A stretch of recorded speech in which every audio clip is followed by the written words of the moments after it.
Thank you, Lane. Call our council meeting to order, and there's no one needs to be excused. We have minutes for May 21st that need to be approved. Do we have a motion for that? Moves? Discussion? All in favor? Opposed? Motion is carried. Post agenda items. I know that we have in camera for intergovernmental affairs. Other post agenda items.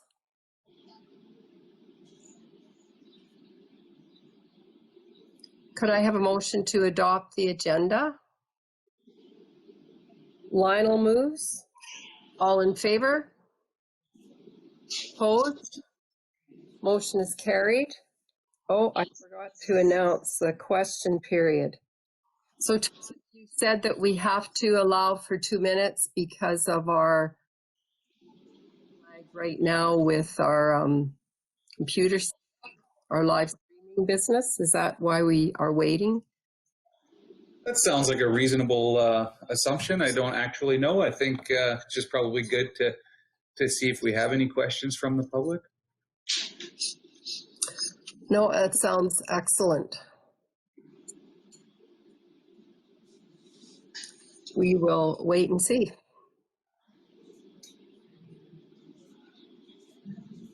We do have 5 people viewing the live stream right now, one being our friend Sandra, because she's made a comment. And I think there was a few staff members probably that are verifying that everything's working. So we might not have to wait the full 15 minutes for sure, but I'm looking at Brian's screen right now and he's showing us the wonderful outside.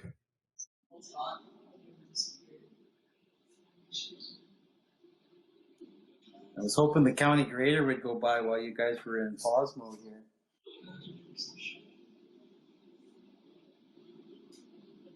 Is he grading your yard? Yeah, does he do any of your guys's? How much do you pay him, Brian? No, I'm not allowed to tell. It's like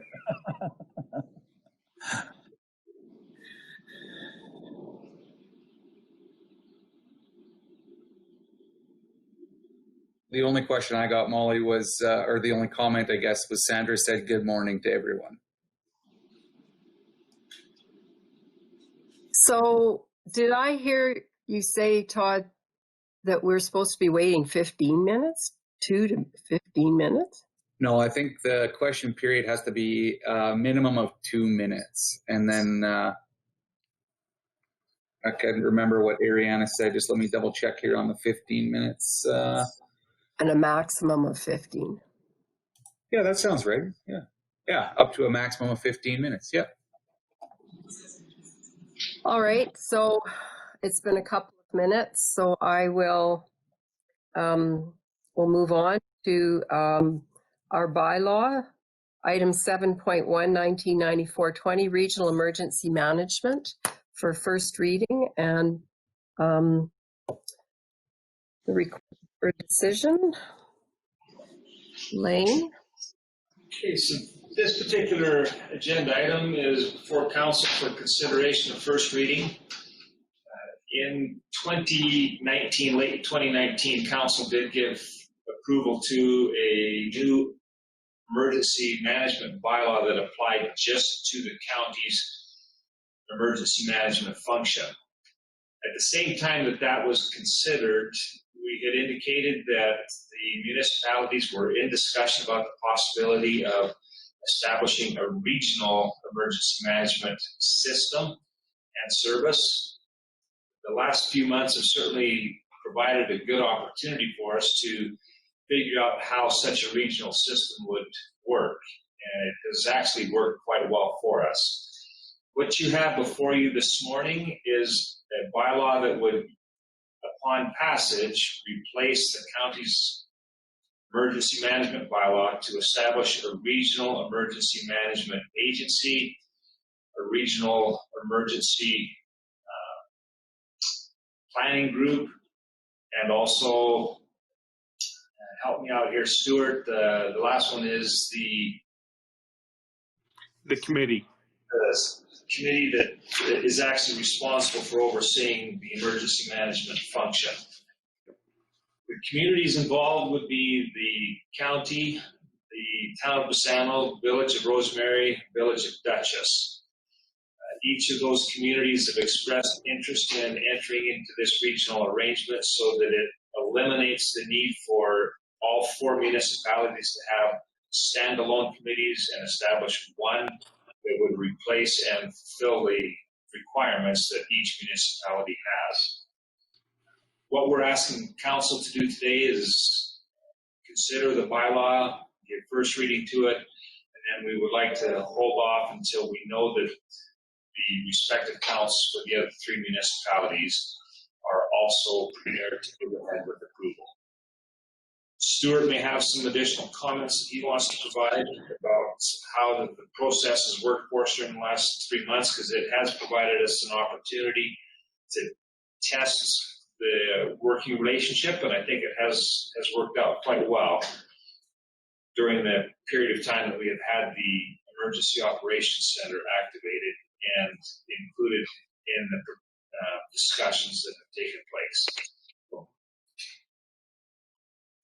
Yeah, if I were to bring anything up over the last 3 months here, we've all worked very, very well together, and there was a little bit of concern on my part on how that would work when we bring, three different municipalities together, and we try and mesh everything to try and make the right and proper decisions for what's best for the county of Newell, not just for the individual areas.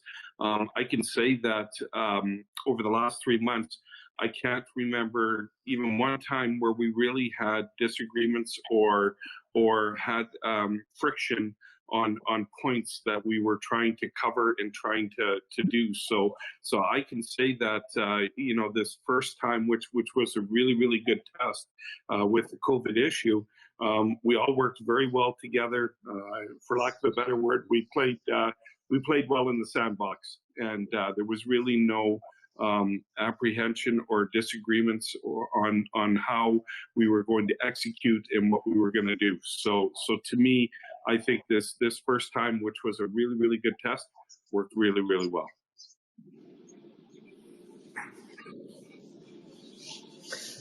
Thank you, Lane and Stuart. Any questions from council? Brian. In your experience, because it's very fresh, Stuart, is there any mobilization costs or costs involved in keeping the program running for the period of time that you have so far? And if so, are they shared by the municipalities, or are they borne by just one, or how does that work? I would think that I don't think there was a lot of cost incurred over this last 3 months. I think we're going to get a little bit of cost return or cost coming back to us, maybe from the province on the PPE order that we made. We made 2 in particular orders, so that may be coming back to the County of Newell. And we haven't really discussed or talked about how we're going to allocate that out. I can say that for that sharing, it's worked really well. For instance, we had a lot of trouble finding our Tyvek suits that our first responders were going to use at the beginning. Rosemary actually ended up getting a whole bunch of them, and they shared them out to us. So we spread that wealth around, and I certainly got them under the impression that each community that grabbed, for instance, I think it was 20 suits from Rosemary each, we thought that reimbursement would go back to Rosemary, so obviously that wouldn't be a budget restraint on their end. I think at the end of the day, we're really hoping that hopefully after everything's said and done, we're going to be able to submit something to the province to get the money back, and hopefully it'll be a wash. But I have a feeling that at the end of the day, if we have costs that are incurred that they probably will be shared through the municipalities and not just all absorbed through the county annual. That would be my intention anyways, because I don't think it's fair that the county take the brunt for instance, the majority work that may happen in Bizano or Duchess, right? So. Thank you very much for that answer, Stuart, and thank you for the work you're doing on this. Thank you. Kelly? So I'm sure that we're not the only council that will have that question. Should that be incorporated into the bylaw, that item, that discussion piece? It should be addressed in this bylaw, should it not?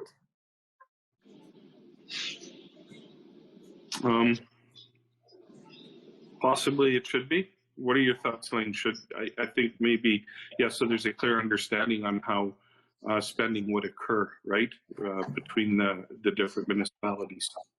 It would certainly be appropriate to have it specified within the document itself. The arrangement is primarily an administrative one. It doesn't speak to how costs incurred during a disaster event would actually be funded, and we can go back to the document and specify what that arrangement would be. I think that a reasonable position would be that costs that are incurred for disaster events, if it's within a specific municipality, they should be covered by that municipality. If it's cross-boundary and affects all of the communities, then there would need to be another arrangement that would share those costs across all of the affected municipalities. We can certainly have that discussion prior to giving consideration for second reading.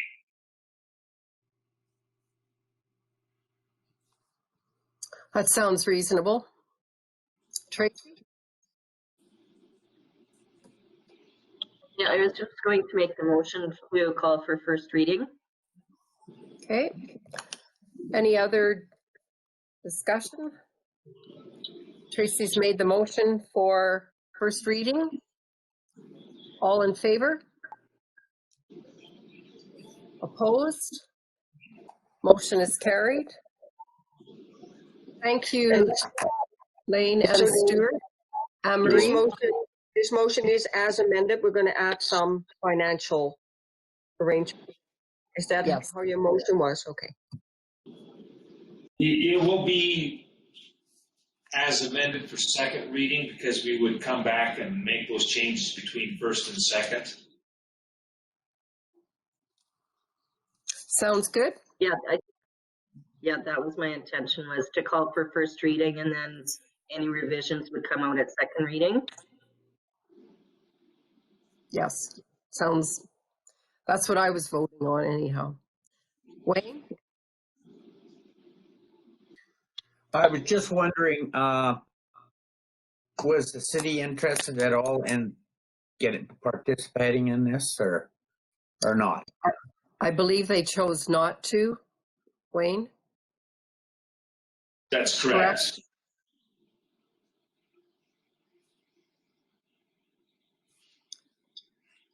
Okay, we'll move on past our delegations to Ag Service Business, Ag Service Update, and Beautification Award. I can do that. Perfect. I'll even turn my camera on so we can stare at each other. All right, so as far as an update goes, just a wonderful verbal update to keep everybody apprised. We did start our roadside spraying on the north side of the #1 highway, and we started our roadside mowing on the south side of the #1 highway. So those both got kicked off this week. Should go well. There's usually a couple incidents along the way, but I think everybody was excited to get out and start that. With the rain, we thought maybe best to get a little bit ahead of things. The other crew really busted their butts. We got most of our contract spraying done. We were in Bizano, Duchess, Brooks. We did the grassland schools again. and we're currently doing the CPR tracks right now. So that's exciting. Strychnine is all but done. I think this is typically the time of year guys start to notice some extra canola missing. So we do get some phone calls, but we do try to remind guys that the best time for gopher control is early. But sometimes you got to try whatever you can to save your canola and other crops, obviously. The drills had a really busy year, I think. I don't have the numbers in front of me, but they sure seem to be going all over the place. We continue to get lots of phone calls from outside of our municipality. So Cypress County, special areas. This year we had Wheatland County residents. I think we might be the only ones left in the drill rental game. And we're happy to help out, providing that people pay for the delivery charges and they wait for till after all of our ratepayers are done. So that's that. Fusarium, I sent out that email. The province did decide that there was too much red tape monitoring and enforcing Fusarium graminearum control. So they deregulated that one. So that one's kind of new. And the last thing I got for you guys, I guess with the phase 2 reopening, we were just hoping for maybe a head nod to start Monday. That would be June the 15th, I guess. Opening Emerson back up for overnight camping, not just long-term seasonal type camping.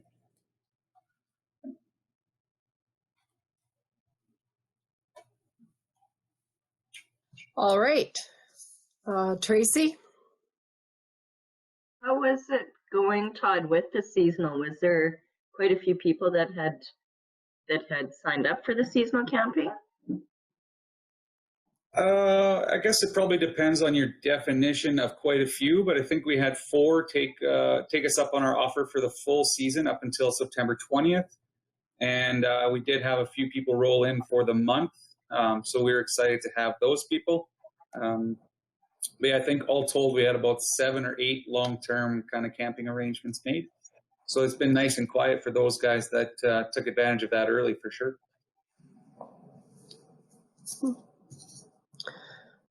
Todd, the provincial parks doing the same?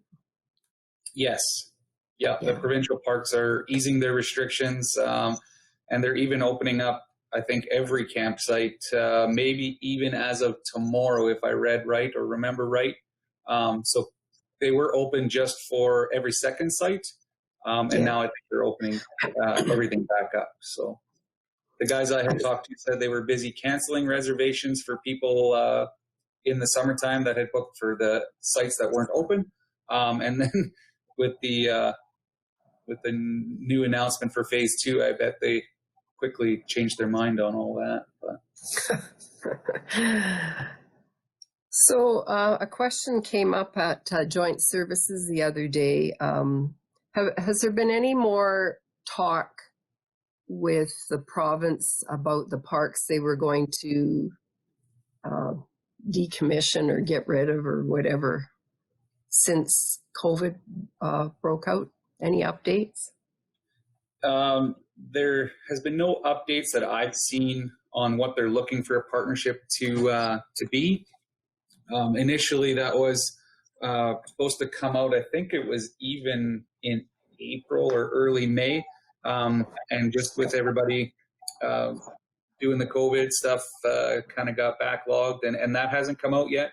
We do continue to talk with Alberta Parks, so our local guys and the South Region reps, trying to figure out what a good partnership might look like, trying to gather some of the information on the usership, where people are coming from. Are they local? Are they non-local?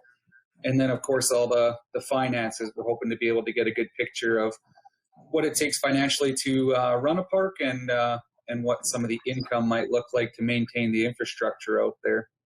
So I actually did receive an email just when we were starting MPC from those guys, and they've shared some preliminary numbers, but we'll see. Hopefully we can have something to talk about when Matt calls his budget meeting I think that's usually July or August. Something to consider, and maybe some direction at that point in time if we want to partner with other municipalities or the EID, or if we wanted to do it ourselves, or if we wanted a third party to take the reins on those two parks for us, Kinbrook and Tillybrook. So, Todd, did I hear you say that you're talking with Alberta Parks and the in the south? That's correct. A group of you. Not all ag service boards are involved. No, for me, it was just I'm talking to the local guy from Dinosaur Provincial Park, Andrew, and then I'm not sure if it's his boss or not, but the South Region guy, Peter, out of Lethbridge, they've both been wonderful helps, just busy in their own right, so it's hard to get everything in place at the right time. Okay. Well, that's good that discussion is going on. Brian. With overnight camping in Emerson, what's the status of the washrooms? Because I think you said they were closed prior to that. So how do you deal with that? We were able to get enough cleaning supplies to clean them, and we were able to secure enough PPE for Chris to feel comfortable going in and cleaning them. So they are open right now. We never did change the locks on the outhouses, so those were always available. But we did secure enough hand sanitizer that we feel comfortable having people use them. So that's good. The other thing we had to do was just post a cleaning schedule. So a cleaning schedule that we felt Chris was able to accommodate. The tricky part is Chris is not a 24-hour-a-day employee. So to make her clean all day and then be available for our patrons in the evenings is going to be tricky. So we're going to have to send her some support at least a few times a week to try to take care of some of the stuff during the day. Overnight patrons are wonderful, but they often are camping for the enjoyment of the evening and a campfire, and that typically takes some oversight from Chris to mitigate any loud or ruckus people. So it's just hard to get Chris to work 24 hours a day. So that's the only downfall with having washrooms open and other areas open, is just that we have to send a little extra support.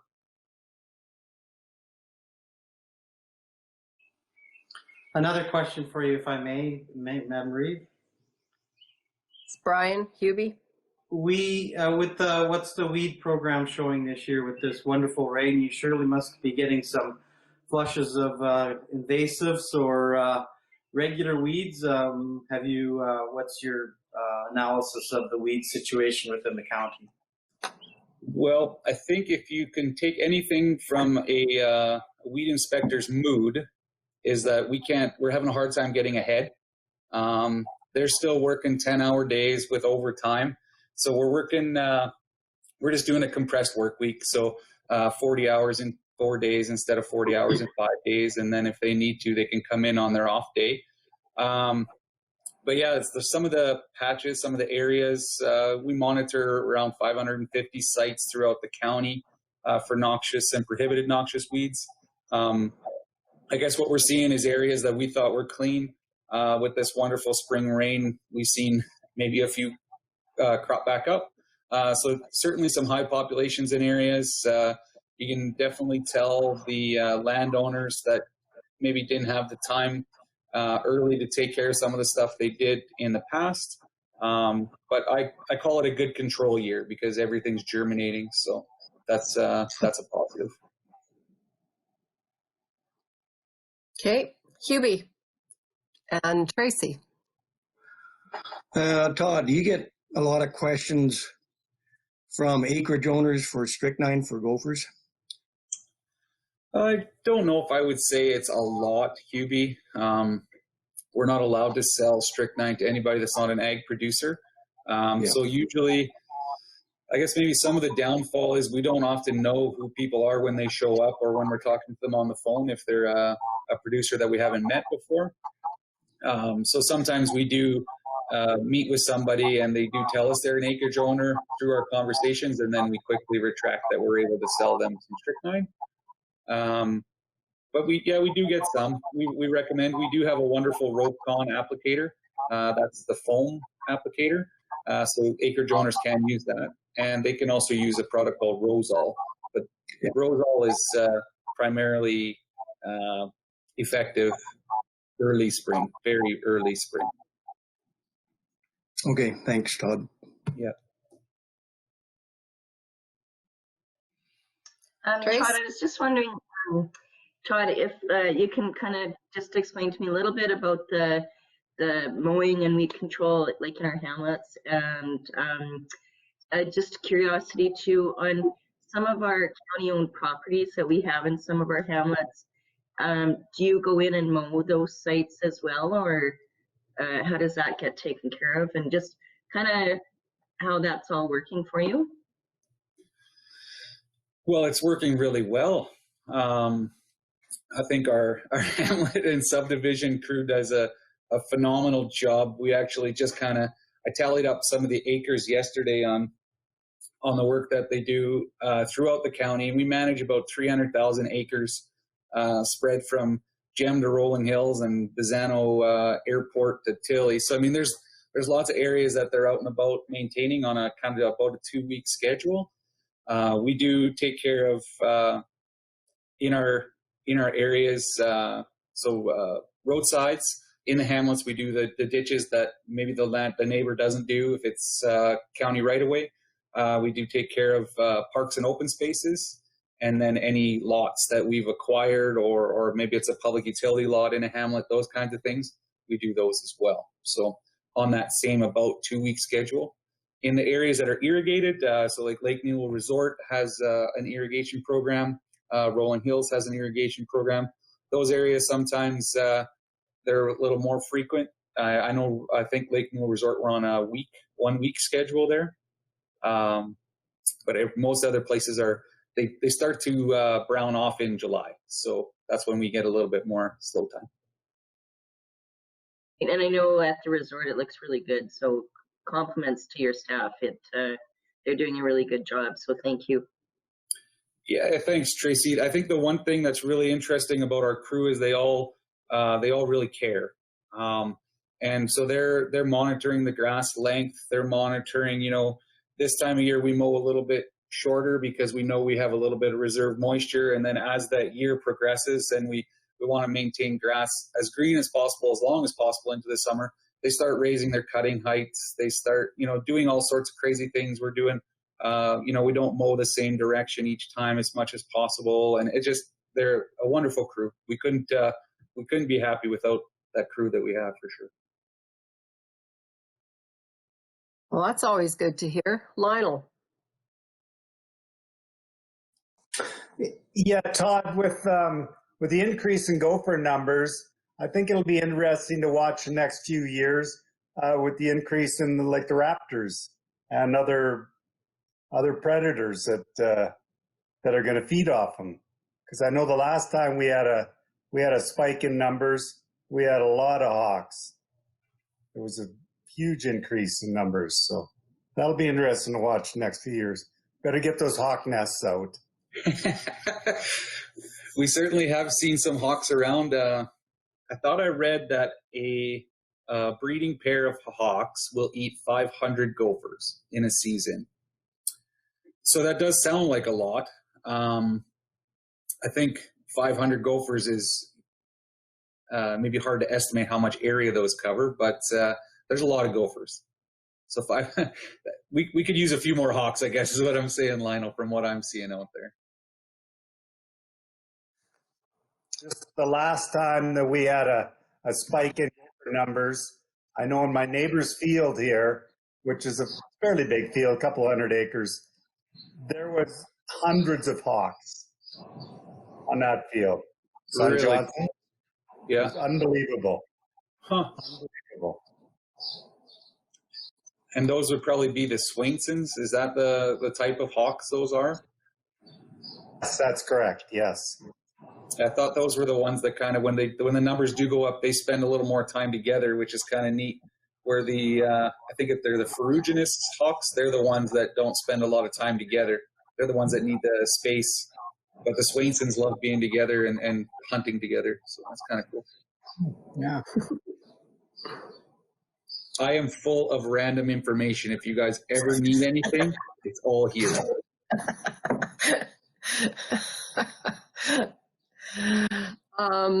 Anything else before we move on to the Rural Beautification Awards? Seeing no other hands, Todd, I'll let you talk about that one.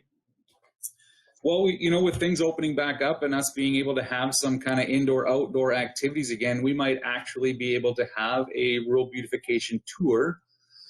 But we'll still play that one by ear. But I think whether we host a tour or not, I think there's some wonderful yards that could certainly be recognized for beautifying the area.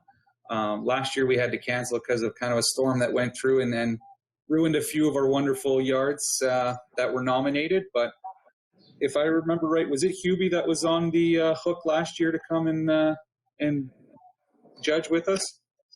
And I know that I think if council's okay with it, Hubie would love to come and judge with us in July too, if he's around. I'd love to do that. Thank you. Was that a yes? I didn't hear that. You want to do it again, Hubie? Sure, that's a yes. Oh. All Is in there favor? anyone else fighting for the job? It is a wonderful day. Sounds like you're in, Hubie. We'll make it official. So if somebody wants to make a motion, that Brian will make that motion that Hubie be the judge. If we do it, for function of council. All in favor? Opposed? Motion is carried. Anything else for Mr. Green? All right, we'll let him go back to his moderating job then and go on to the Planning and Development Report, item 10.1. Good morning. Todd says that he has all the fun facts and I have all the really bad jokes, so maybe you're better with Todd. Planning and development, we've been busy, which is very positive. Shanley has been getting a lot of inquiries. Our development permit numbers are kind of on par with the last few years. So that's good. The order didn't seem to slow us down too much. So, obviously we would like to see as much development happening as possible. One of the big things is a 17,000 square foot addition to JBS. They're adding to their cooler area. So that's great news. We also received building permits from the Tilly School, so hopefully they'll start digging as soon as possible. I'm sure that they'll try to get in the ground soon because they'll want to be done because everyone is going back to school in September, right?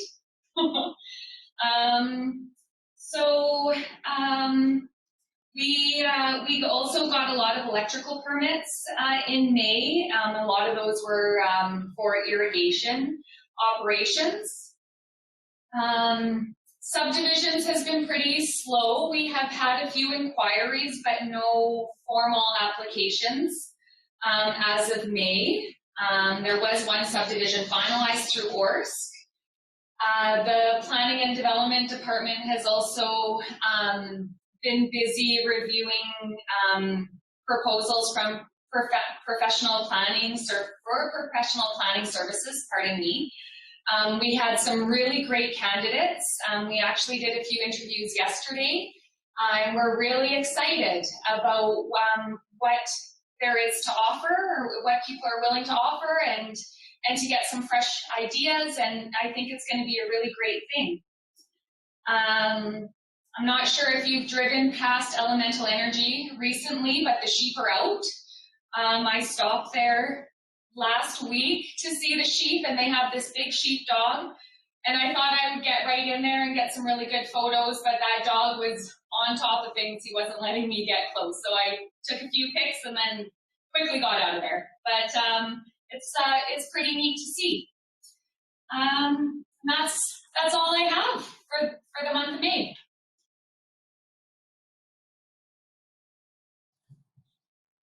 Thank you. I like your jokes, by the way. So I don't know if that's good news or bad news, but anybody questions for Maria?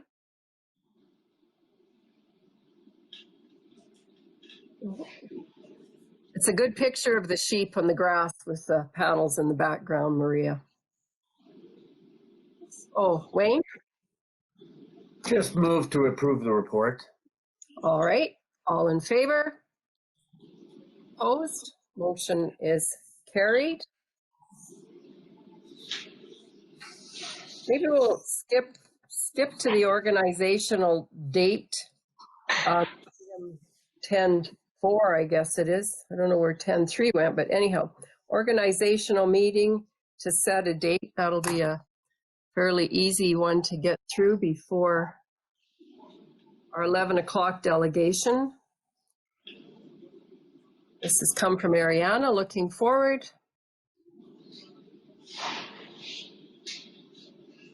So we usually cancel the second meeting in August, and this year our second meeting in December is Christmas Eve, and I'm sure you have perhaps better things to do on Christmas Eve. So would someone like to make a motion that we cancel those two meetings? Ellen moves. All in favor? Opposed? Motion is carried. And, I'm hopping all over the place. The organizational meeting to set the date also in this batch of requests from our efficient and lovely Ariana. We usually have our organizational on the council meeting in October, which would be October 22nd.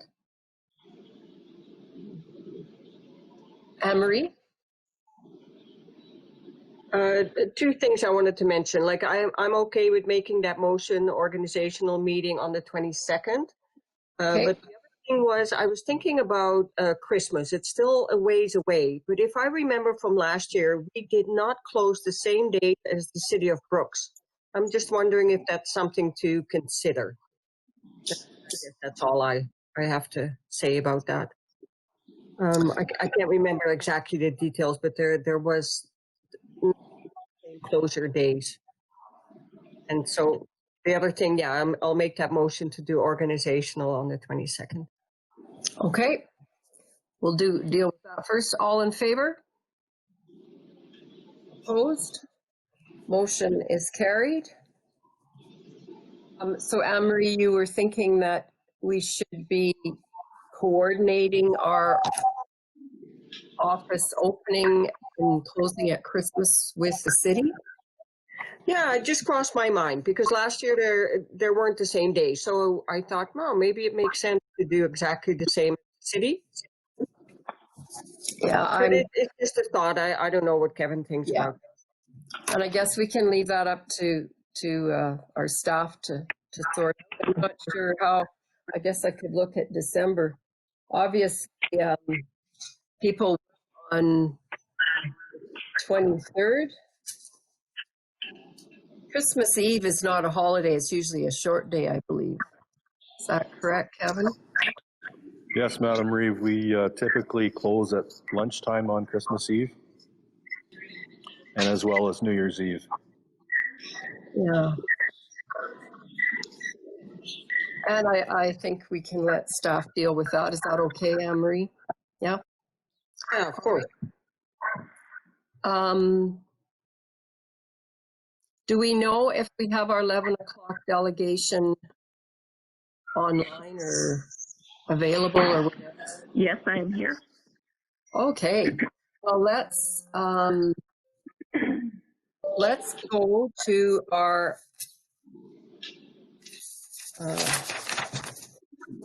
Item 8.1 on our agenda is a funding request from the Duchess Hall Ice Arena. Rainer and Kathy's on the line, so welcome. And I don't think all of our council are here today, Kathy, as well as our some of our staff were involved, and so we will say welcome and go to your presentation. I think this is our first time we've done this, so you are a guinea pig from a delegation point of view. See how it goes, but I know you're always game to try anything, Kathy, so it's good it's you. Okay, thank you. I wasn't prepared for my heart to start beating this hard when I'm only talking on the telephone. Good morning, Council of Newell and staff. I thank you for allowing me to present. I am Kathy Raymer, representing the Duchess Hall Board, and I'm also on the Duchess Ag Society Board. The hall is one of our 4 recreational facilities that have been built, that is owned, and that is operated by the Duchess Ag Society. We call them the Big 4: golf course, arena, curling arena, and hall, all of which are widely used by village residents and Division 8 residents and peoplehood from city, county, and beyond. As an introduction, our 40-year-old hall is the place where we dance, we sing, we eat, we plan, we cry, we mourn, we dream, we support, we teach preschool. It's a place for clubs and grads, for school, for drama, for 4-H, for weddings, for fundraisers, for celebrations, for funerals, for political meetings, for crafts, for Zumba. It embodies community and it creates space for connection. Not everyone golfs, not everyone skates or curls, but I'd be hard pressed to find anyone in our locale that has not used or been part of these events. We are a necessary facility. To get on to the request, what is achieved by this renovation? First of all, accessibility. A sloped sidewalk and automatic doors allow for mobility for scooters and for chairs, and an easy entrance through those doors. We're brought up to code. Second, an improved function. Instead of 10 people being able to cluster and the rest of the folks having to stand out in the rain, we're able to bring those people inside the foyer and protect them. Third, it improves traffic paths, congestion, our food, our washrooms, our coffee, our entry, and the path to the coat cloak all intersect in that one area. That's pretty bad planning. We can change that with this renovation. And fourth, the design improves the utilitarian look, which translates to increased revenue. It is a factor for brides looking for a nice place. You may be asking, have you done any improvements in the last 8 years? We sure have. We spent $195,000, not including in kind, on a new floor, $60,000, a new roof, $55,000, a universal barrier-free washroom, $24,000, a kitchen upgrade, $30,000, a seniors room upgrade, $10,000. We just put in 5 new furnaces. That's been in the last 8 years. So we do take care of our building. Our in-kind and donations that we receive at $38,000 of that 195, on top of that 195 is significant. Next point, the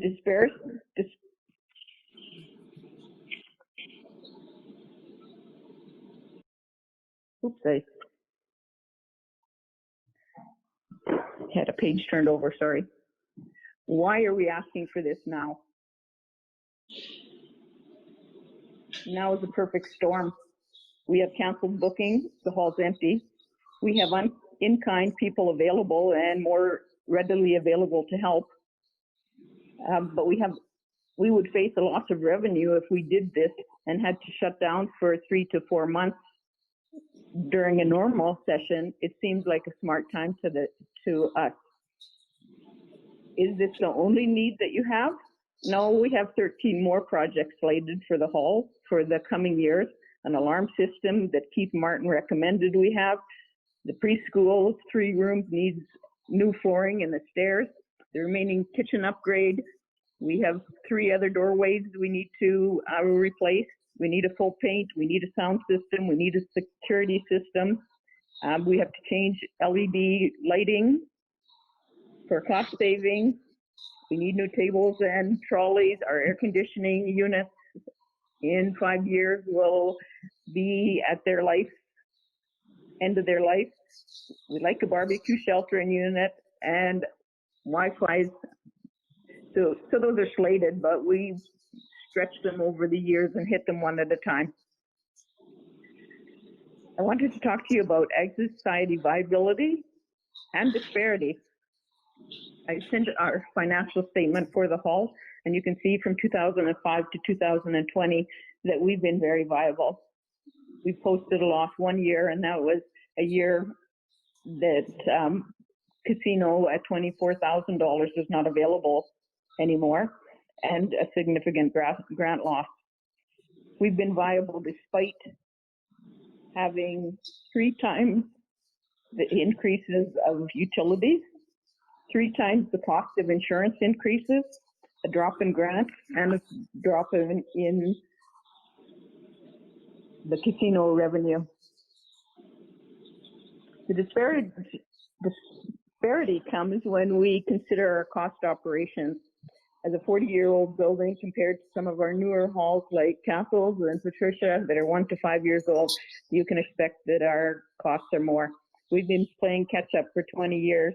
Having the casino revenue solely going to the hall gave a false idea that there was no tomorrow, and the school benefited from that by for 20 years having to be able to use the hall at no cost. But few upgrades were made. We've changed that and created a list of things that do need to happen. 3 years ago, our Ag Society mandated that each facility separate our operations and that we submit a budget at the beginning of the year to facilitate good management and to factor in these repairs and these upcoming expenses. We've taken some criticism because that's increased our rate. As a 40-year-old building, there's little we can do to control that. We have to make those costs.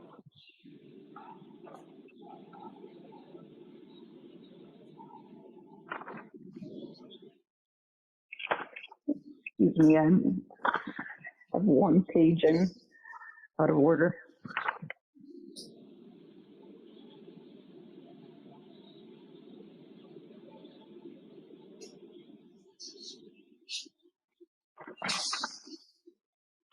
Another point of disparity is just the expectation and the philosophy and money available when we compare municipally managed properties and Ag Society, and there's a difference there.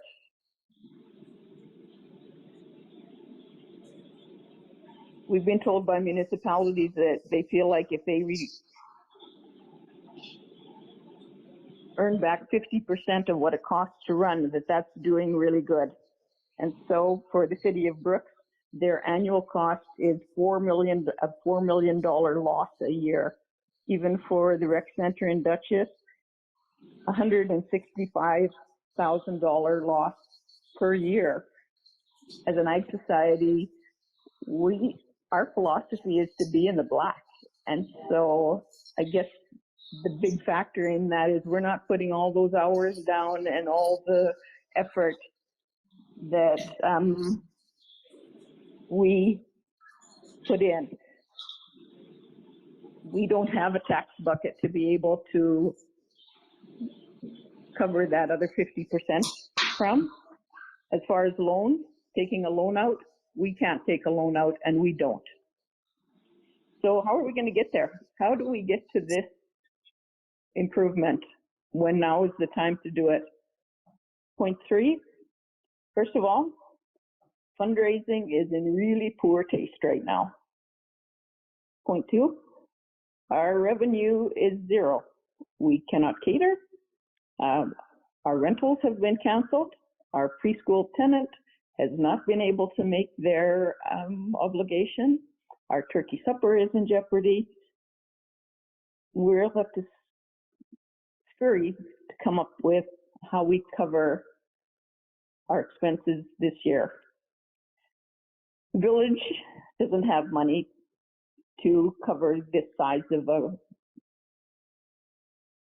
project. Probably not even half.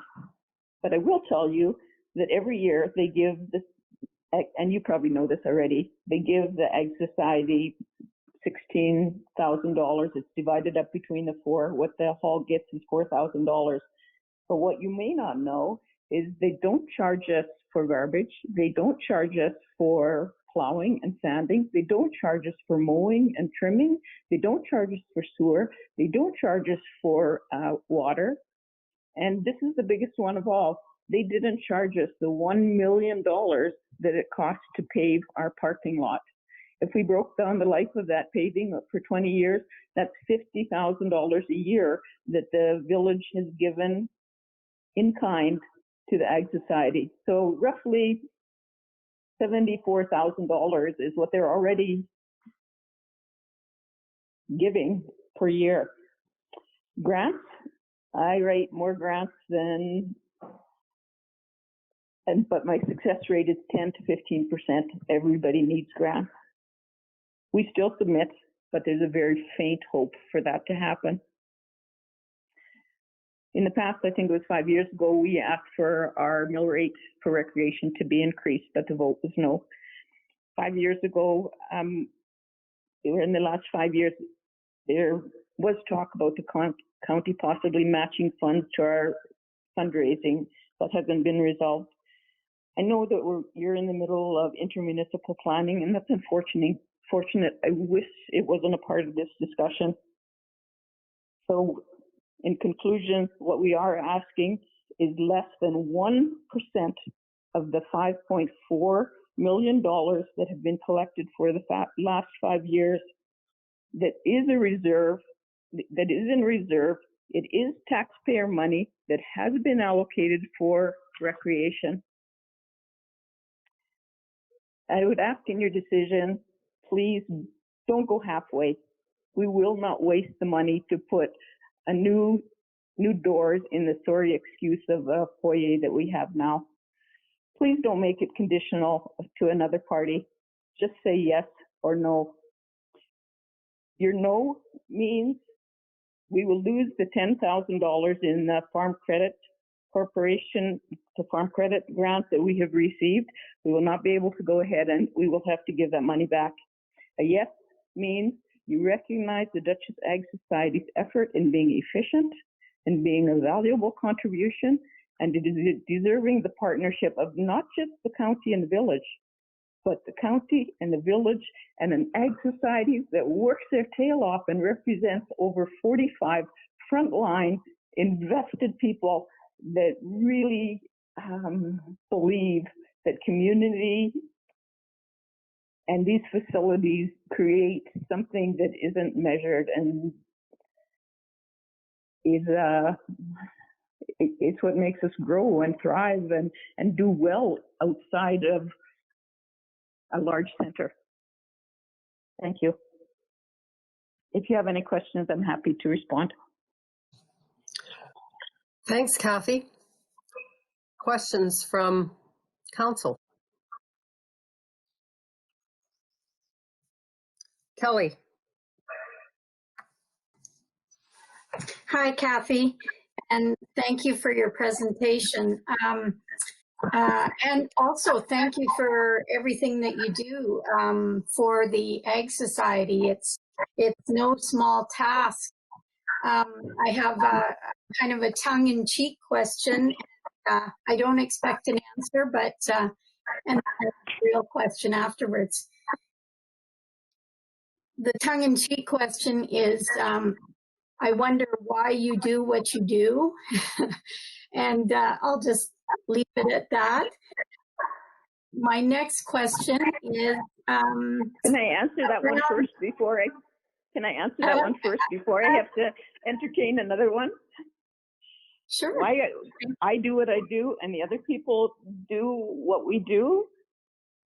You know what? That question has surfaced at our meetings a few more times, because sometimes we think, you know, does it make sense for us to be working this hard and to be doing this? Maybe we should just kind of let it all go, and it will be on equal footing then. Because really in the city of Brooks, no one does bake sales or pop bottle drives for their recreation center. No one goes to casinos for those. It's just taken out of tax. And so we do ask ourselves why. And the bottom line is we get to know each other. We think it's important. We know we'll lose these facilities. We built them because government didn't. And so we want our kids to have those advantages. How long we can maintain that, given the cutbacks and the increases, and we're being stretched pretty thin, but the will is still there to do well and put ourselves to it, because there's more than a monetary return in knowing people, in supporting people. And communities isn't just a whole bunch of buildings in the same place. Community is something about the connection that we have. And you know that because you're from a rural community. Mm-hmm. Thank you for that, Kathy, and bless everybody's hearts for the work that they're putting into it.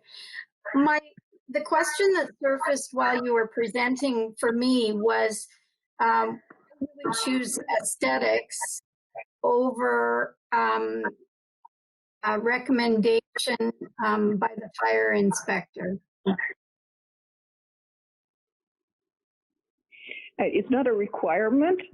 He said that we could increase our capacity to 500 if we had that fire alarm system. We're capped at 300 without it, but that doesn't make us any more money or any less. We feel like we have an amazing fire department. If we were building new, that would be part of it. Would need to be in there for sure.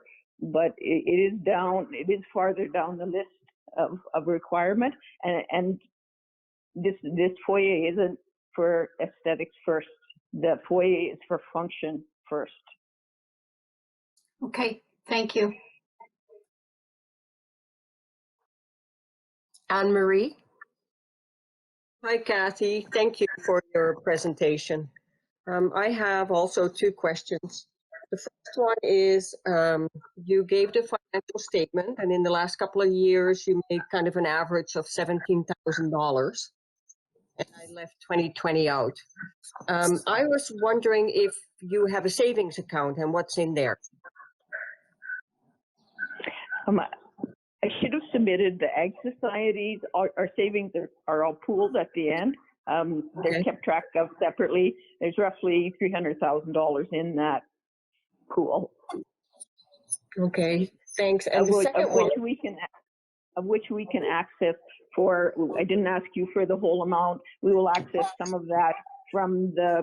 We'll have to access it for this year's expenses. We'll access it for this year's project plus in kind as well. Okay, thanks. And the second one is, and I don't know how to phrase this one, but since the rec center is built, do you find that there's competition a bit between functions going to the hall and functions going to the rec center? I wouldn't say so. Their mandate is quite different than ours. The school has entered into agreement with the rec center. I think they pay $5,000 for use. And so the school has been a little disappointed with the hall that they don't get free use anymore. We have, though, because our rates are higher, said to all nonprofits and all, especially students, if you do service for us, we'll give you rates at half price. And so that's our concession. As far as use, I can't think of very many that Christmas time, there's the Christmas trade show is held there. We can't fit that many tables in. They're over 100. It's a good revenue maker for them. We had tried to do a spring market and we booked up nicely for it, and then COVID told us we can't do it. We share the parking space when they do the Christmas thing, they need all of our parking space. We work well with the village. I can't tell you how much we appreciate the support that the village is to us. Thanks, Kathy. Well, you're doing quite a bit for them too, Kathy. So that's good, their support. Clarence. Well, that's just my remark too. I think the Ag Society in Duchess does a wonderful job for the village too. So I think it's a give and take there. You mentioned 5.4 in reserves, and I'm just trying to jog my memory, and perhaps more a question for Kevin or Matt, who's ever listening in. How many years has it been that we pooled the recreation dollars? Is it about 3 or 4 now? And how much did we leave over in capital reserves from that?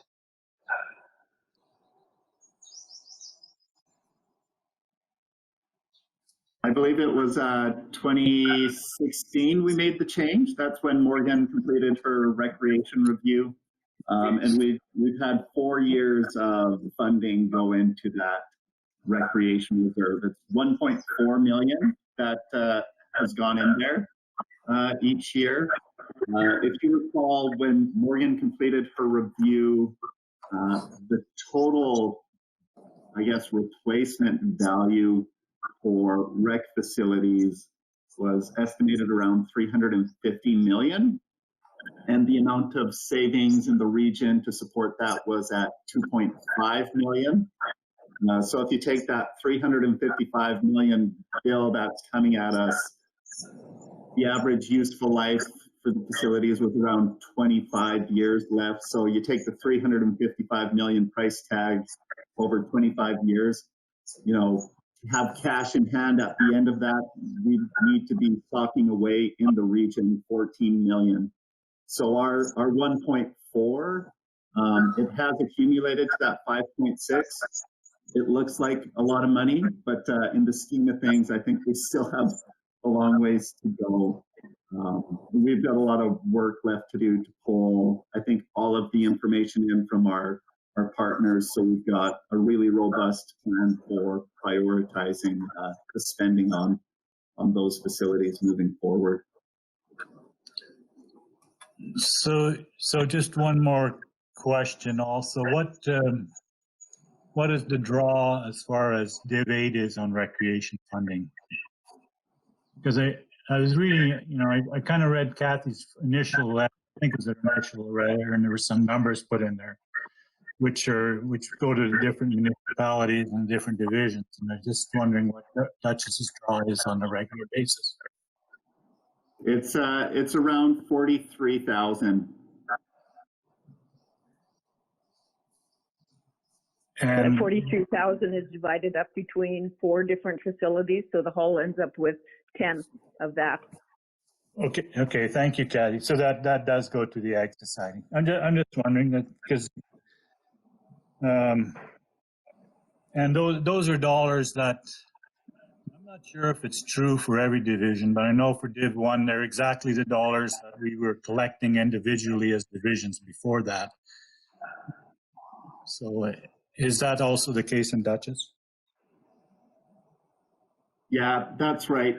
Most of the amounts haven't changed that are going to the individual rec boards for a number of years. So Clarence, if your question is how much is collected, how much is returned, 0.5 is collected and 0.15 is returned, I believe.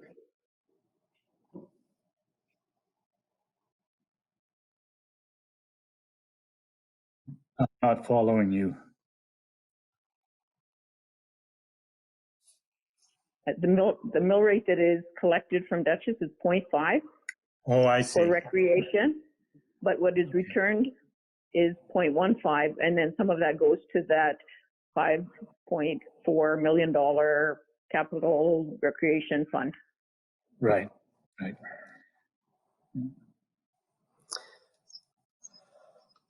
Other questions? Tracy? We have another delegation at 11:30, so I'll just try and get our questions answered, and we're probably going to have to make a decision after all of our delegations today. Good morning, Kathy. So my question was a little bit in regards to your application. So right now your request is for the 150,000. You have your estimate from Armor Building at 113. You've guessed 40,000 for flooring, sidewalk, that kind of thing. And on the bottom, you talk about an extra 45,000 for extra siding from Norseman Metal. Now, is that part of this application, or where are you saying that your society is paying for that 45? Or because to me the numbers aren't. You would need more than 150 of what you've written down here. Yeah, we expected that we would need to put some into that. If we're doing that foyer, it starts becoming a part of the building, and the current metal on there is faded and compromised. It's time to change that too. So we added the Norseman gave us a quote of $45,000 to do the building, so we added that to that we would need to do that. So the complete project is $200,000, but in kind and drawing from our own, some from our own reserves. That's where we would. That's why we're asking 150. I didn't want to overwhelm you with everything we need. Perfect, thank you. Other questions? So just so I'm clear, Kathy, did you say you have a reserve of 300,000? Like I noticed over your years of information you gave us from 05 to 2020 that there was usually money left at the end of the year. So that is a reserve that you have for capital expenditures, or is there a it's put into a pool for all the other 4 facilities.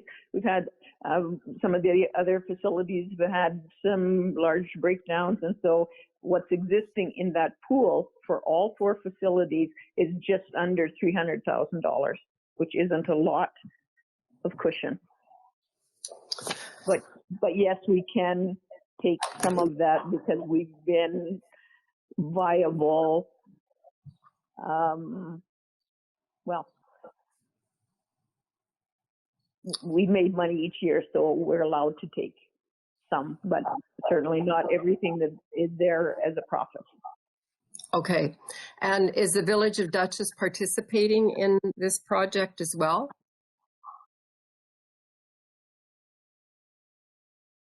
No. No. Okay. Only in kind would be. Are there other questions from Tracy? No, you're just rubbing your hands.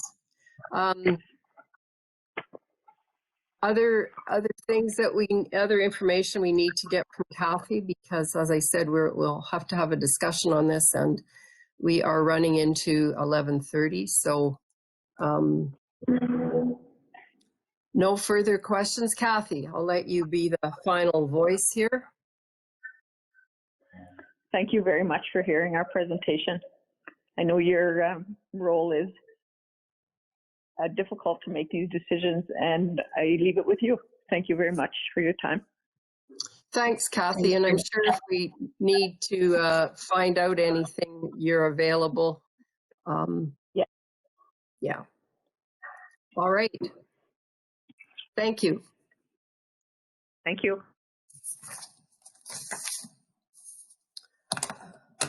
Okay. We'll move to our next delegation. I think it's awfully close to 11:30. And it's item 8.2. And so I'm asking if to our staff, is Mr. MacLean involved in this conversation yet? Hey, Molly, I have nobody else in the meeting except for council and staff currently. Okay. Guess I should have asked that before I cut the other delegation short. Be good to try and stay on track today. I have that it's 11:29 on one computer and two computers actually now. So, Brian?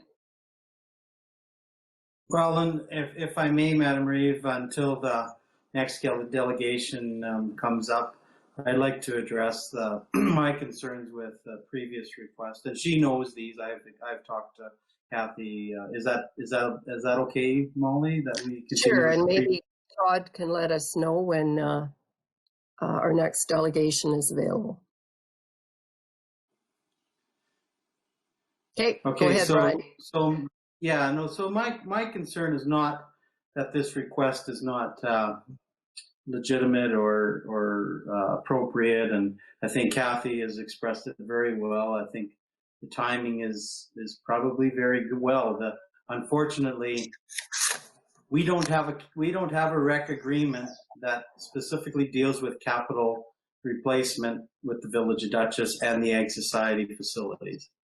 And I've spoken to yesterday. I managed to reach out, and two of the village councillors did respond, and they expressed the same consensus: is that we really need to get to that point where we have a 5-year capital plan, similar to what we have with the Sano under the ICF, and base it off of that. And this is probably a great project. I'm not that familiar with it, but I guess as we all know, there's an analysis that has to be done on these facilities and prioritize as far as which ones are the most relevant and critical as far as when they are replaced and how they're replaced and how they are paid for.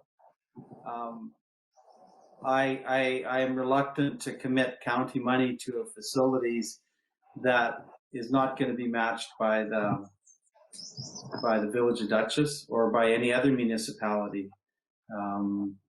We have to be responsible to our ratepayers also, and Village Council that I talked to they had no problem with that at this point. So while the timing is not great for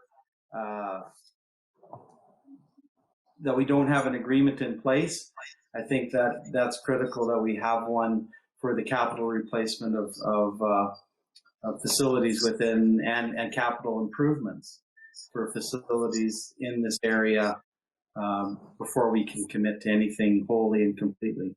I think a bigger issue is something that we have talked about before, and that's where it comes to how these facilities are operated and how there's really an imbalance in what they're charging out. Like as Kathy illustrated, they're trying to recoup and all they're trying to cover their costs plus build a little bit of amortization value into their reserves. And the problem is they're competing specifically with Castle, Tilly, and Patricia on some of these, and their prices are higher. So people go the other direction, and is it good planning? So I'll leave it at that. And it's not a discussion on that issue that we haven't had before, but I think we need to push our other facilities that fall into the same category to at least have a leveler playing field when it comes to how they're operated and are they putting money away for their replacement and for capital expenses. Thank you. Well said, Brian. We've got a lot of work to do, and I just can't see how we can start doing one-offs without getting ourselves into big problems. Anne-Marie? I agree with Brian, well said. The other thing that I was thinking about, if you want to really compare apples to apples, we need to write down too what we as a county do in kind for the Egg Society in Duchess. Because the golf course is mentioned, and I know Todd goes out there and cuts the grass at the baseball diamonds and the soccer fields. So those are in-kind expenses too.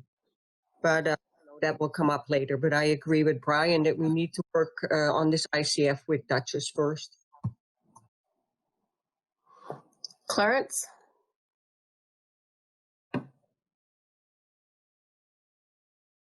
This working with two mouses is always lots of fun when you have to find the one you need for it to speak. So, you know, we've got a lot of work to do on recreation. Period. Not just there's so many different factors, but the one that really sticks out in my mind was the one that she mentioned towards the end, that they put 5 cents in and get 1.5 back. Here we've got a community that's putting dollars into recreation way above what they're taking out. I think we should lose sight of that fact. And I don't know how we're going to get an all-encompassing plan for recreation. We've got the areas that are totally ours, like Rolling Hills, Tilly, Patricia, Jem. And then we've got the areas where we have different municipalities involved. We have different philosophies in every community on how they function in recreation and their facilities. We can't lose sight of the fact, even though I agree with Brian, these buildings are built not necessarily to make a profit, they're hopefully to break even, but people were willing to build these buildings in our communities because communities needed them. Duchess was different 40 years ago than Rolling Hills was 40 years ago. They built the buildings, they've improved them over time, and now we're going into a different era. Perhaps people volunteerism isn't so high, and all kinds of different issues on the county really do not have a plan how we're going to deal with it. But on the other hand, then you say, well, we've got something in front of us now where we have to make a decision. So how do you don't want to piecemeal it, but we don't have a philosophy on how we're going to do it. So I'm not sure where I stand, whether we piecemeal or not, because until we come to some kind of a conclusion, and it should involve the different communities. It just can't be the councillor from the area. I'll be quite frank, I'm just overwhelmed by this particular issue and how we're handling it. And I'm not talking just the Duchess issues, I'm talking overall how we handle recreation as a region. It is an overwhelming thought, Clarence. There's no doubt about that. Tracy. Brian, I know you've explained it before to the chair. If I could ask Brian, with the rec funding, they get their 45,000, and then that 45,000 is divvied up amongst the 4 facilities. Is that correct?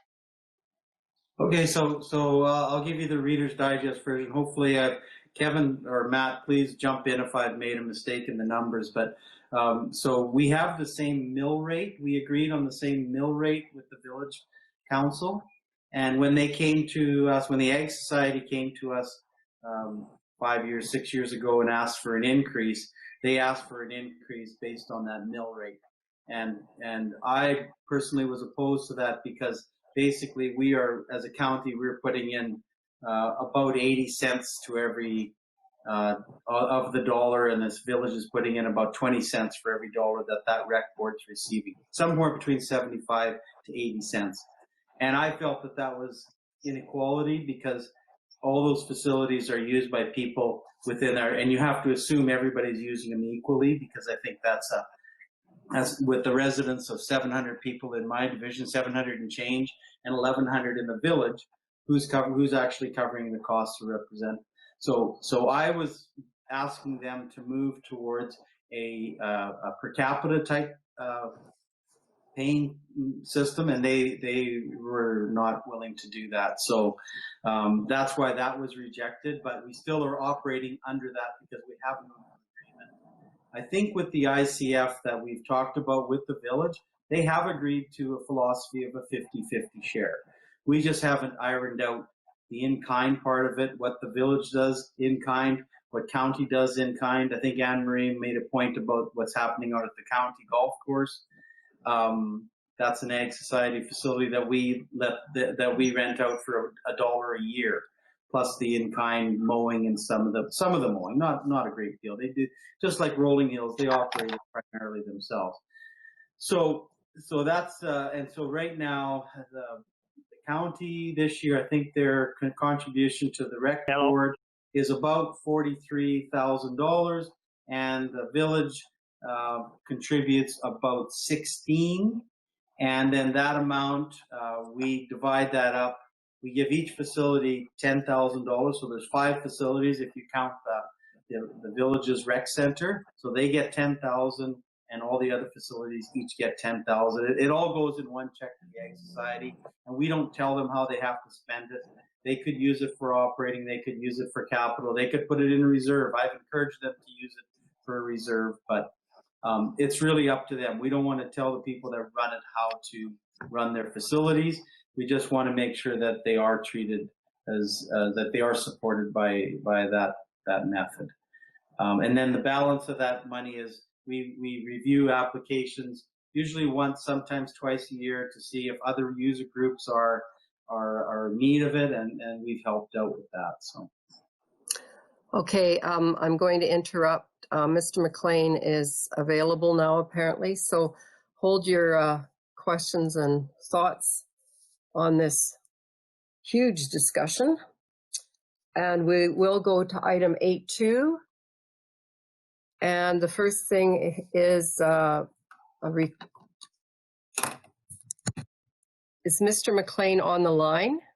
Yes, yes. Okay, perfect. Mark, I'll turn it over to you, our Director of Municipal Services, to give us a quick overview of this request today.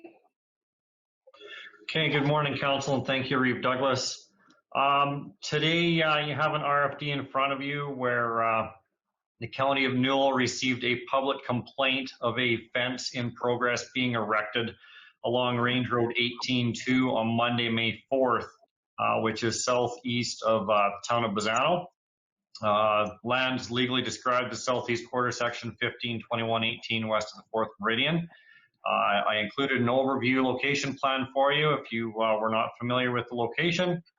And the fence was not being erected on property line, nor was it anywhere near it. In fact, it was 6 to 7 meters east of the property line, which is shared with a road allowance known as Range Road 18-2.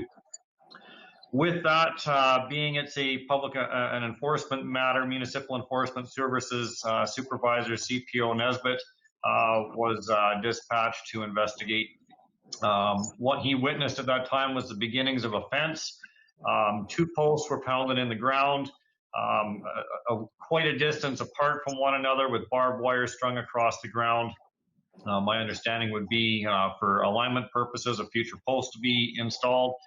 And with that, it was found to be in contravention of the County of Newell's Bylaw 174211, unauthorized use of road allowance, and subsequently an order to remedy the contravention was issued pursuant to Section 545 of the Municipal Government Act.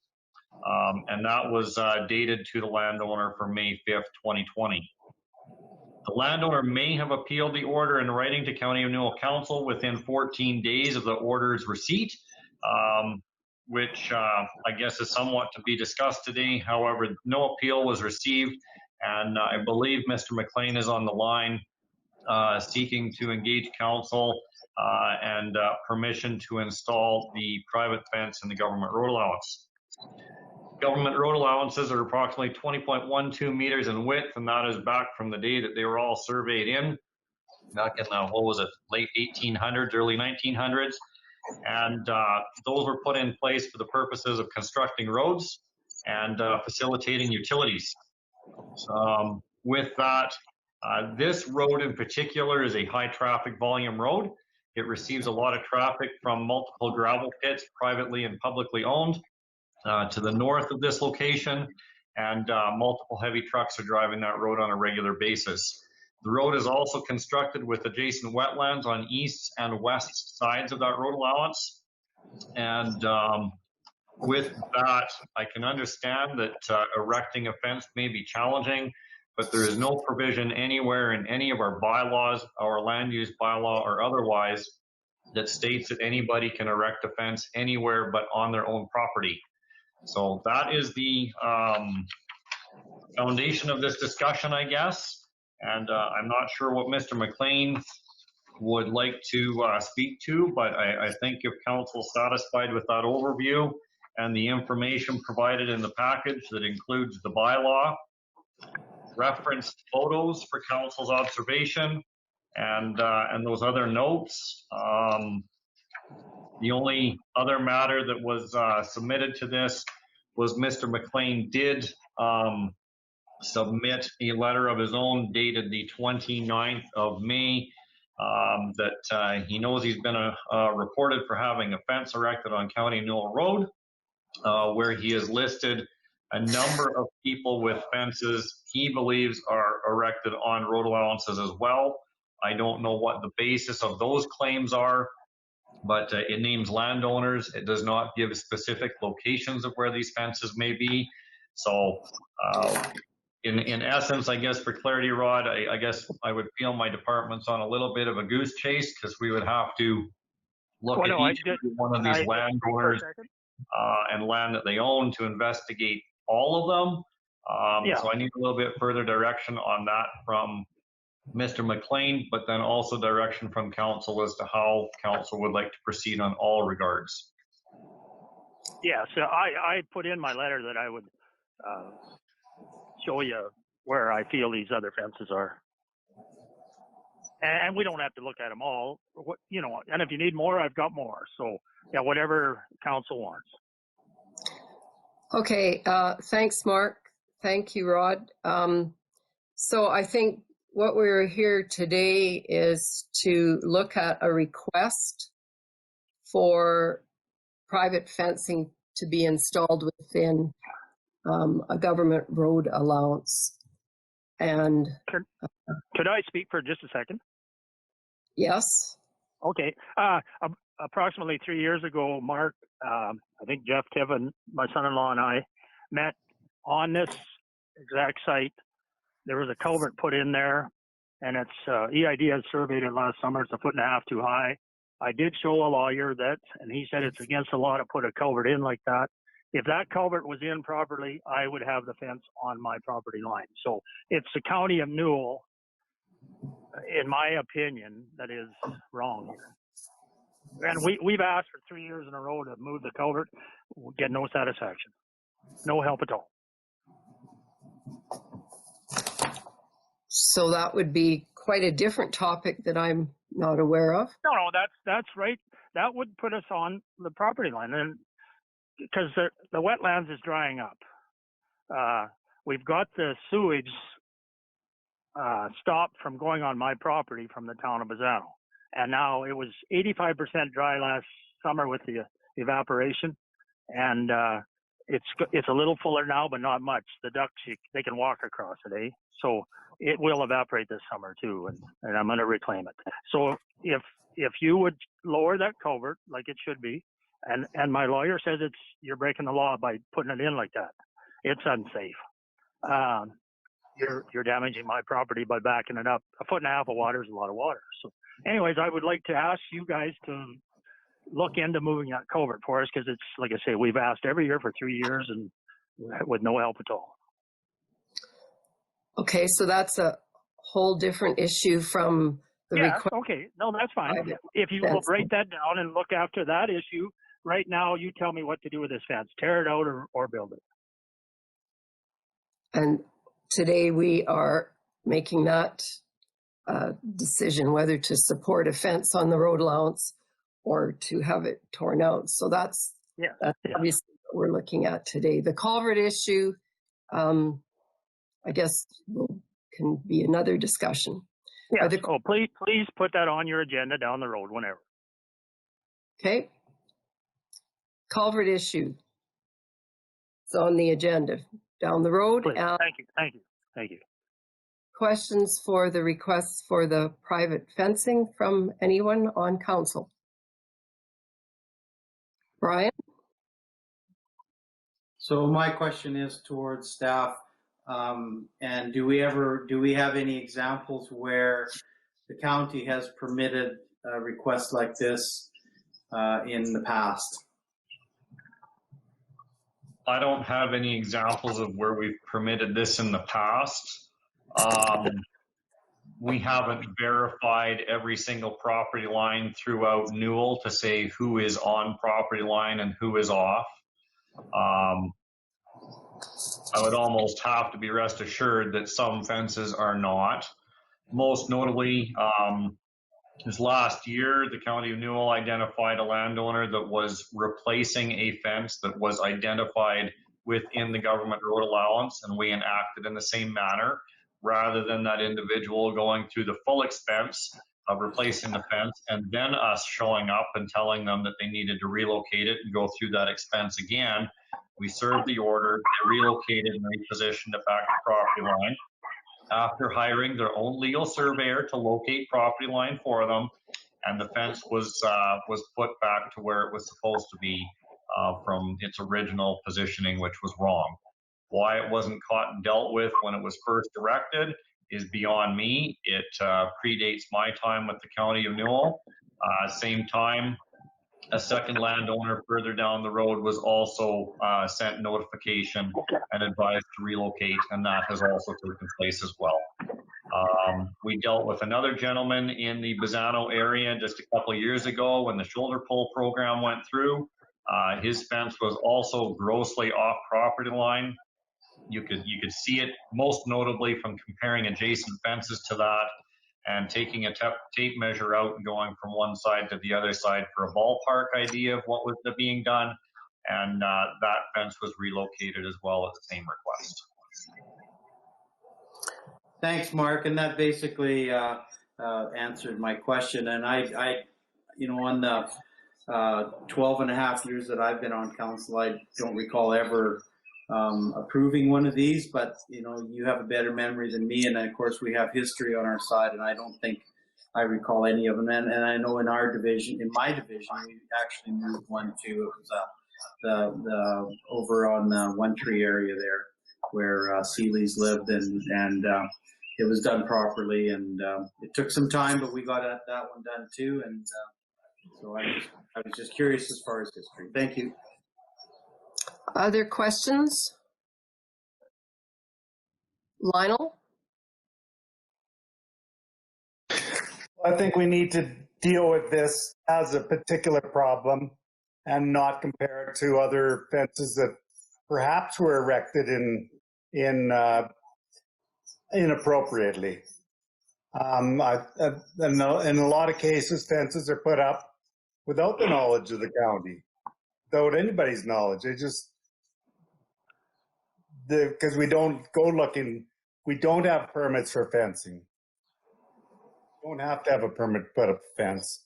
So I don't think we can compare this to other ones that have been put up inappropriately. I think we have to deal with this as a one-out situation and go from there. Other comments? Clarence?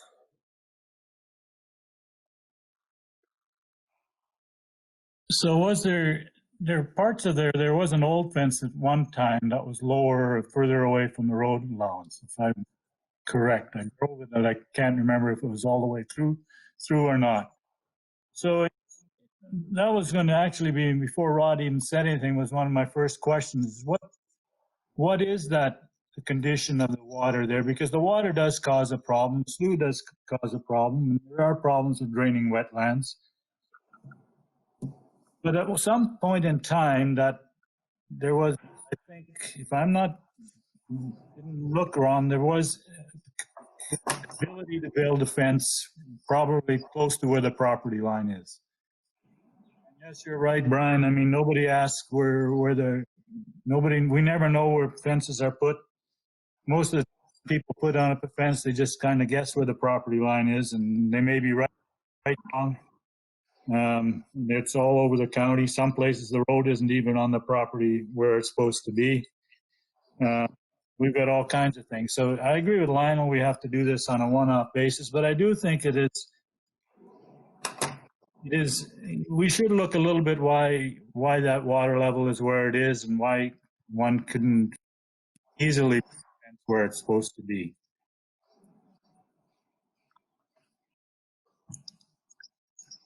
Well, there is a very easy solution, and that's lower the culvert. This is a man-made wetlands. It was storing Bazzano sewage.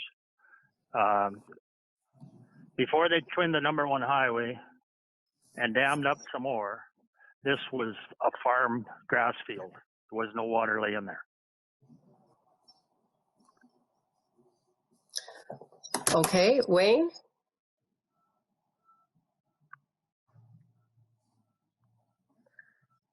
There we go. As far as, I'm just wondering if we would have a problem with the province, because that is a wetland now.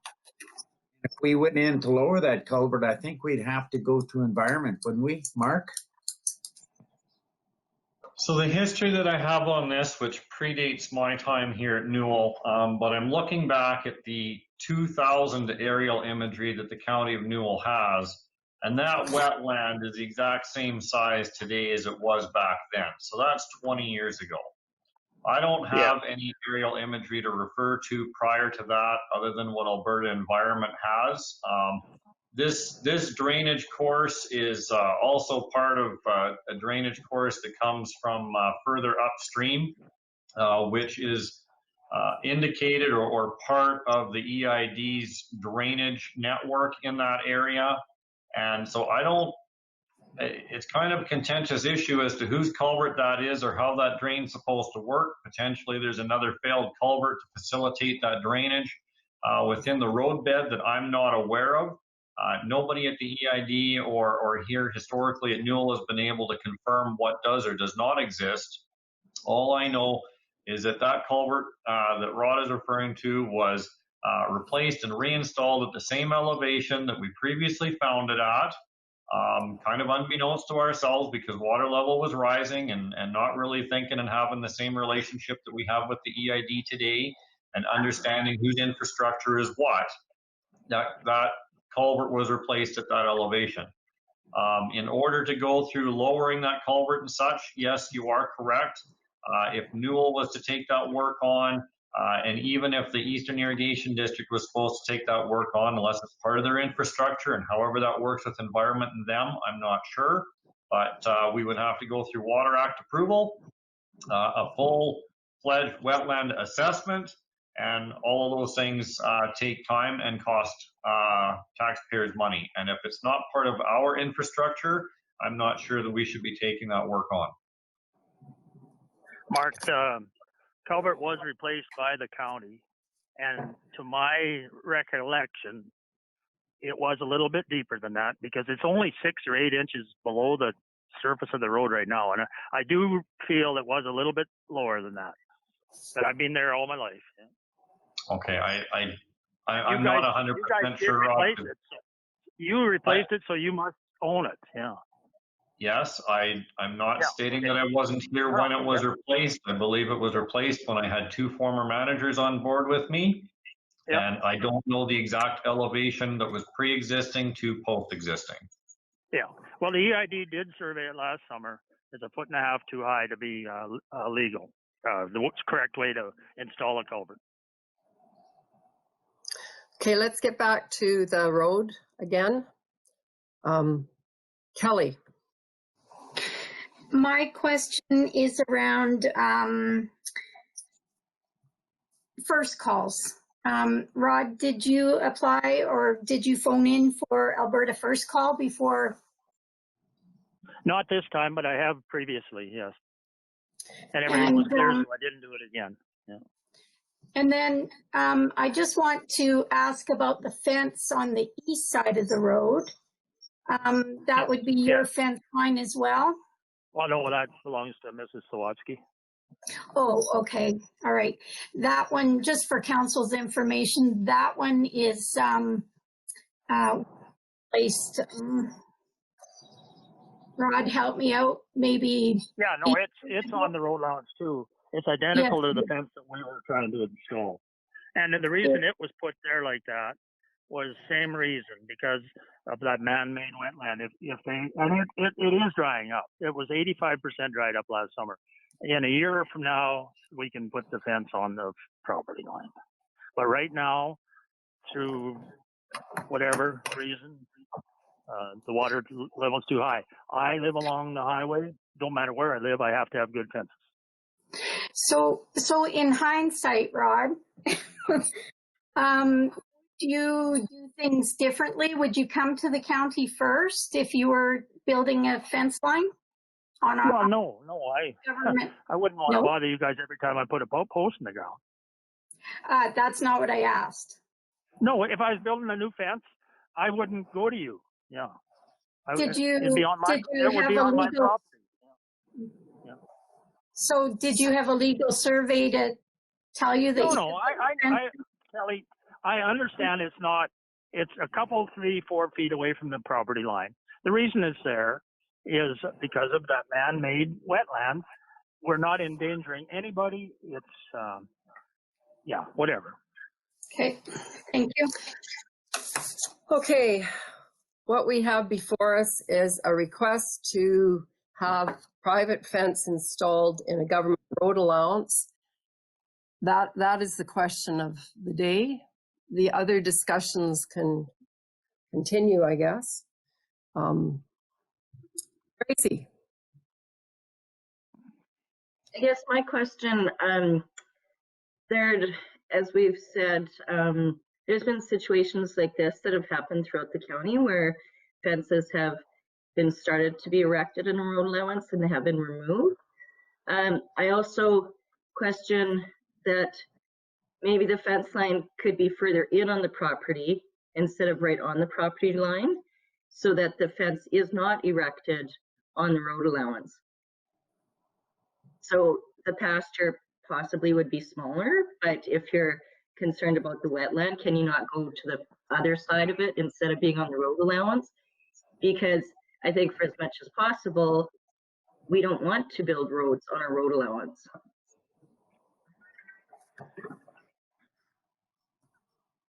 It's a question to Mr. MacLean, Tracy. Sure. Is there an answer to that question, Rod? Well, I realize it's on the road allowance, and I explained why it's on there, and it's not endangering anybody, and it's a good, safe fence, so I don't have cattle on the roads. My question to the chair, please, Mr. MacLean, is can you not go on the inside of your field? Yes, we can. Yes, we can if we can lower that culvert. Go in further yet, get away from the wetland is what my question is to you. You would no, I can't. I can't get away from I can't get away from the wetlands. That's why we erected it where we are.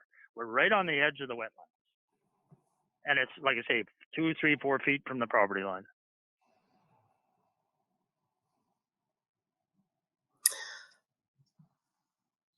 Kelly, about the road, about the fence. So historically, Rod, has this pie-shaped piece of property been fenced? Yes. And the old fence is still, you can see where the property line is if it was put in right 50 years ago or wherever it was.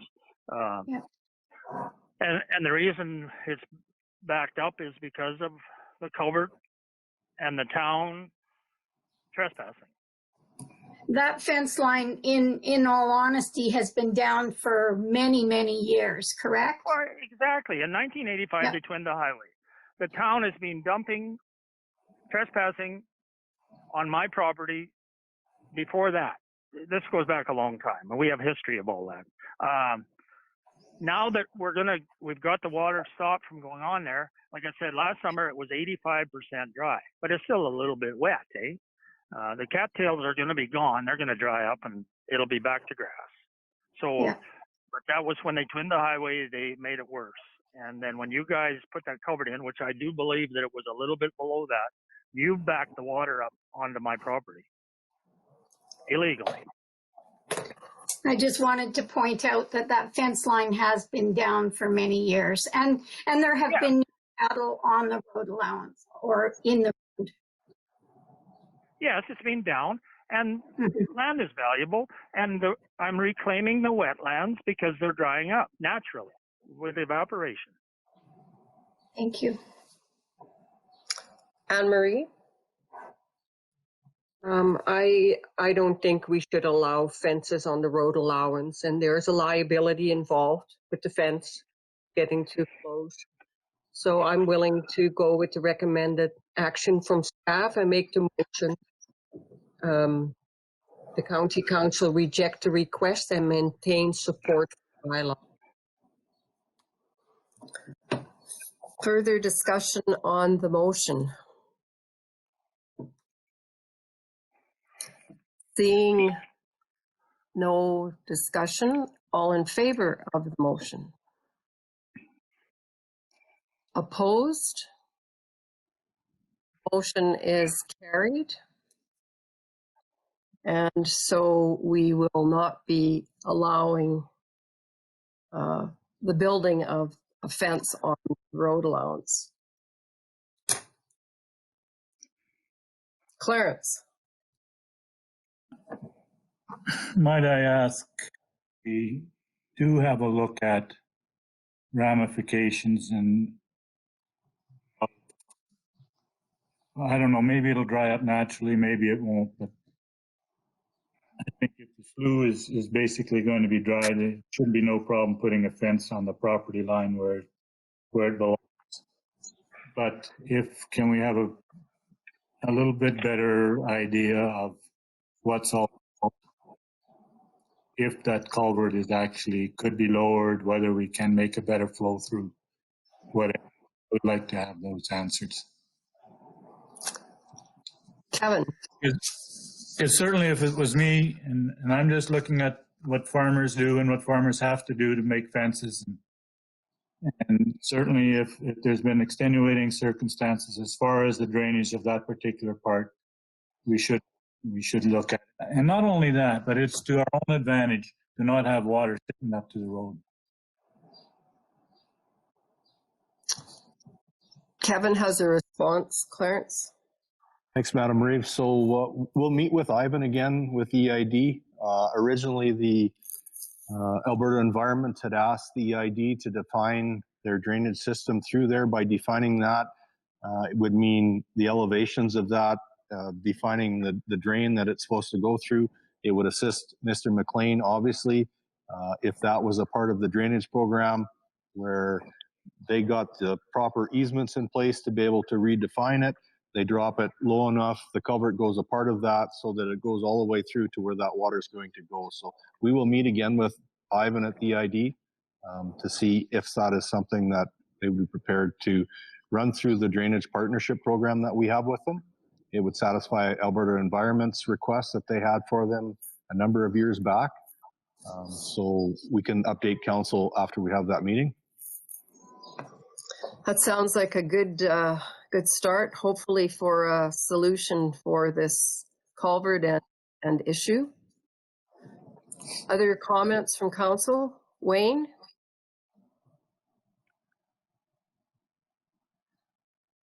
I'm just wondering, that water is draining into there. That comes from the town of Bazzano, I'm assuming, or some of it. All of it. Wouldn't they have had to make an agreement at one time to water go on there? Because if it was my land and there was slowly water creeping up out of something. Well, yes, exactly. Unfortunately, we are in court with the town of Bazzano. The town of Bazzano is suing the EID There was no easements put in place. Well, see how the court case goes. I shouldn't have had to take it to this extent, but water is very important. My land, my health, airborne stuff. Now we have COVID that's airborne. My lawyer tells me within 8 to 10 months we will be in court and we will get some judge to rule either for or against it. All right. Anything else, Rod? Well, yeah, can I leave the fence there till you have your meeting then and decide? It's not finished, it's just started, yeah. No. Take it out? We passed a motion to say that. Oh no, I'll take it. I'll start, and then on Monday or something like that. We're not allowing. We're not. Yeah, no, I got no problem. So I rent the land across the road, and that fence is identical. Do you want me to tear that one out too? On Mrs. Sawatsky's land? I think what needs to be done. I put that in there, yeah, for her. If I may, Madam Reeve, I think what needs to be done is Mr. MacLean should confirm property lines with an Alberta legal surveyor as to where the fences are that he may be responsible for. And once that is known, then we know what all needs to be replaced and what doesn't. Yeah, that's good. I'll tear mine out. Then you let me know if I'm supposed to tear Mrs. Sawatsky's out. We operate on a complaint basis. Okay, well, Molly, I have sent a complaint in. I have approximately 15 or 20 names. I can get a whole bunch more. So that I want that formally sent to the council today. Of other landowners with fences on county road allowances. I think we would need much more specific information. Okay, well, I'll write it down. I'll put the land locations down. I'll take pictures, and I will drop it off at your office. Kevin. Thanks, Madam Reeve. I was just going to comment on that fence that Mr. MacLean was mentioning on the east side of the road. My understanding is that fence is almost on the property line, that the road is not in the center of the road allowance, and the road on the west side, the fence that he was erecting was 6 meters on county road allowance, 6 to 7. So I don't believe from our perspective, what we know is that the fence on the east side is outside of property line. If it is, it's just outside of property line. So I don't think that's an issue, but as Mark had mentioned, that if he wants to erect a fence, he would suggest that he get the surveyor to run the alignment so that he knows that it's on the property line. Right. Yeah, well, that's no problem there. I didn't realize that road wasn't straight, but the reason it's not straight too, and it's a very heavy cost to the county to keep that road in shape going across that man-made wetlands. Yes. Anything else, Council? All right. We will thank you, Rod, for attending. Well, I will first of the week, I'll tear that fence out. You let me know on the rest of them, and you let me know. Well, I'll get some land legal descriptions and some names and some pictures and drop them off at your office. Because if you're going to do this to one, you got to do it to them all, in my opinion. That's up to you, Rod. Well, that's my opinion to you guys. Yeah, you guys can rule on that. If I'm guilty, the other people are guilty too then. Yeah. And I'm reporting them right now. All right. Council will take a break. We have